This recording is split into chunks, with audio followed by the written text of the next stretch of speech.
This is my house. This is the kitchen area. So this is the kitchen. We've got this gas stove. It has a little oven, which I love to bake, and it's really perfect for making a dozen cookies and making a loaf of bread. It's not like as great as a huge one, but it works really well. And then the stove, they are small, but you can cook anything out here that you could cook inside. You can, I have a giant cast iron skillet that I put on there and cook a couple eggs, you know, fry a bunch of eggs at a time, make pancakes, soup. It cooks really quickly. I've got my spice rack. Wasn't going to give that up. You can see I don't have a lot of counter space. So how I make up for that is just learn to do it. I really basically just use that area. I get my cutting board out sometimes and put it on the stove and use that too. But for the most part, it's fine. I know a lot of people say they need a big kitchen, or they'll go and they'll have a huge kitchen designed and put in their house before they even know if they need it. You don't need a huge kitchen. I mean, I can use my table too for cooking too. You really can make do in any space that you have. So this is our water. This is a 7-gallon tank, and we have another one down here that we keep. And we go through one about every 3 to 4 days. So we're filling those both up about once a week. We go and fill them both up, bring them back. To do our dishes, we just fill up that little crock thing with warm water from the stove and do our dishes, and then we put them over on this this drying towel thing. This is our little pet. This is my pet. He's not really my pet. He just kind of turned up in here, and we thought we'd let him overwinter until it got warm enough to put him back outside. I didn't want to put him out and have him freeze. So we've got some fresh produce, different things here. This bench seat, I'm going to tell you, the dinette used to have 2 benches. Like the same one that's on that side was on this side. You can see where the floor was. We haven't replaced it yet, but that was where a dinette was, or the other bench. And it's just, they're too crowded and awkward, and I don't like them. So we kept one for storage, and the other side we put 2 chairs on, and we can have 4 people. The four people can eat dinner here absolutely fine. There's no problem. It's not even like a question. You probably could fit more. If we have more, we sit in the living room. So this bench, I use it for storage. Got a dehydrator, juicer, a walnut cracker, some different things down there. You can keep some big appliances around. One thing we don't have is a microwave. There is no microwave in our kitchen, and that's just because I don't like using them. Never have. I think that's what this space is for, but we turn it into, that's where we keep our mugs and plates and pots. It's perfect. The thing about having a small house is if you have a meal, 4 people, afterwards, this area right here is going to look really overwhelmed with dishes. It's going to look like you have so many dishes, but really you don't have that many. It's just a small space gets dirty easily. So you have to be on top of it and keep clean. We've got a refrigerator. Refrigerator is a small size refrigerator. Probably smaller than I've ever had before, but it is not a problem. We've got room for everything that we need. We basically just can't keep like the jam Aunt Betty gave us 3 years ago that we were never going to eat. It's a little messy, but we kept everything fine in there. Yeah, so we don't collect out-of-date food. We basically eat what we have, or we'll get overran with crap. That's the thing about a small space. You keep on top of what you've got. You don't keep things that you don't need. We really liked this model of camper because it had a defined space for kitchen and living room, where some will just have the couch like right up across from the kitchen, and we kind of like the separation. It's nice. This is a sewing machine. I got to keep my sewing machine. I was really excited about that, because you think when you're going to a small space you got to give it all up, but I can still sew, and it's perfect because it doubles as a desk and a little table. Right now it's a compost table. It's the compost that needs to go out. But it's the perfect piece, I think, in here. And this is a built-in one. which when people come over we clear it off and you can sit up there, someone can sit there. You can have 2 people on the couch, 1 person can sit in the kitchen, and we've got a good conversation. We've had 6 people, I think, in here at one time. We were just all doing little crafts, so it was perfect. So this bed, this couch, folds down into, I think it's a double. You can fit 2 people on there. It's not huge, but it's fine for 2 people. And in here we keep our linens. We've got extra blankets and pillows up top and sheets, so we can have guests over. It's fine. And we do. Bookshelf. I love having bookshelves. Bookshelf number 2. This is my bookshelf. I love all my books so much. So we have all the books that we want. I don't think there's any that I want that I can't fit. I don't even read all the ones I have. And in here is just random storage. Those are my nephew's books. He is 1 years old, and he stays with us 3 days a week, and seems to be fine. He got a little cabinet down here with some toys shoved in. He just sits on this chair to eat. It's fine. And there's plenty of space in here for him. I'm gonna grab a handful of my trail mix.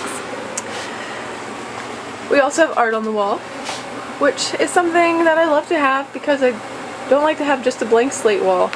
I will tell you, however, that the walls in here were all this color of this refrigerator when we moved in. Everything was the color of that refrigerator. Every single thing. Everything. And it was really claustrophobic and we had to paint it something. So we picked a really light color. It's supposed to be yellow, but I think it looks pretty much white. So go back here. This is our bedroom. Ta-da! My bed, my ghetto curtain rig, window, built-in shelving, things that belong to other people. I do not know how to play the guitar. So I didn't clean real well. I figured I'd show you what it's actually like to live in a camper and not what I wish it was like. You gotta kind of stay on top of things. You gotta make your bed in the morning or it's gonna feel like it's just gonna be really messy because it's the whole room as the bed. So that's one thing I suggest, is making the bed. Also, there are lots of lamps all over, little lights, when you get a camper. At least when we got a camper. There's that. They're all along the ceiling. They're everywhere. I think there's like 16 in here. And they're incandescent, so if you don't change them out, you're gonna end up spending a lot of money. We like to use this little lamp. Having a lamp makes it more homey, and it makes it cozy instead of just like a light on the ceiling shining down on you. I don't like that. This is the view back to the kitchen.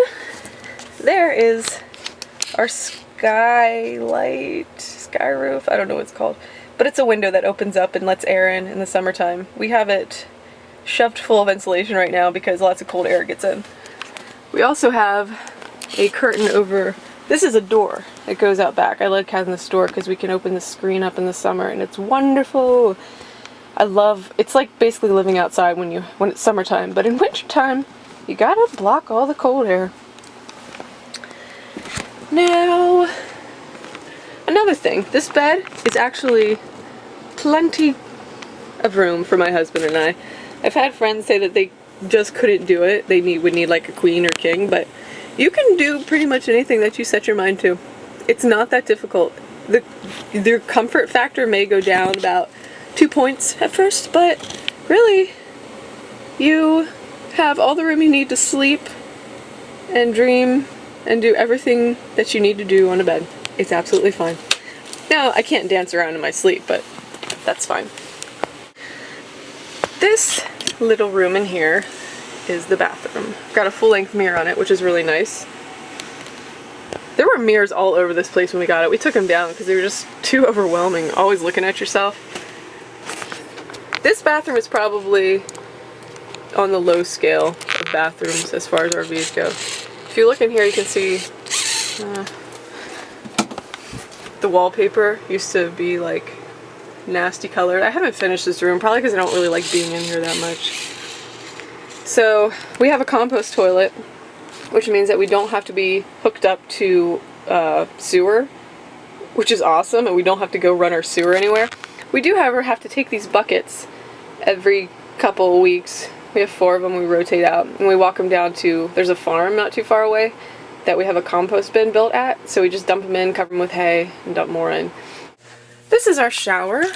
You can hardly see it. We've got a cute little shower curtain. We keep a little tub of sawdust in here for the toilet. That's how you cover your stuff every time you go. This is a working shower, but since we're not hooked up with water, we use it for taking, I use it for taking baths. Basically, I bring a big bucket of water in there and wash down and then rinse off. And it may not be water pouring on me from a shower head, but it gets me just as clean. I think that you would agree if you were to meet me and smell me.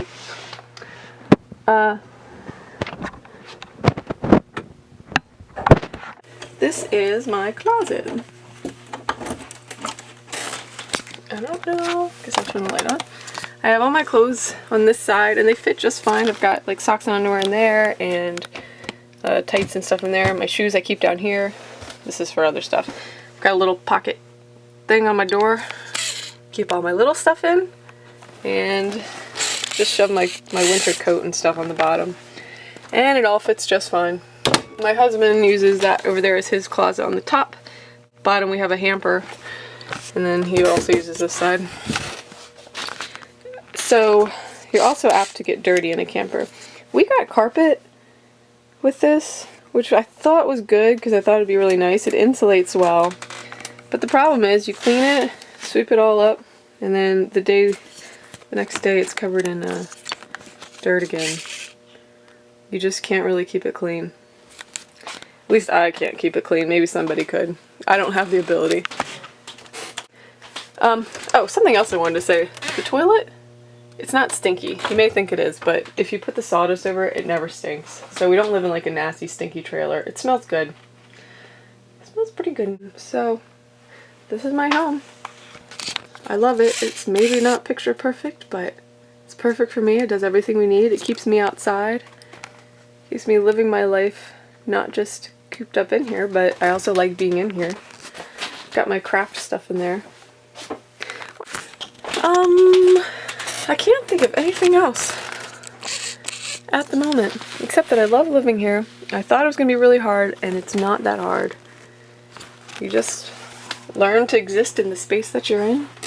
And I'll tell you what, we saved so much money. We figured out that we bought this camper used for $3,200, and we made that up in rent in, I think it was 5 months. We've been in here about 8-9 months, so we've made up for it, and we're spending money on propane, but we were spending money on electric heat anyways. And that's it. So if you ever think about doing this, I admonish you to give it a try.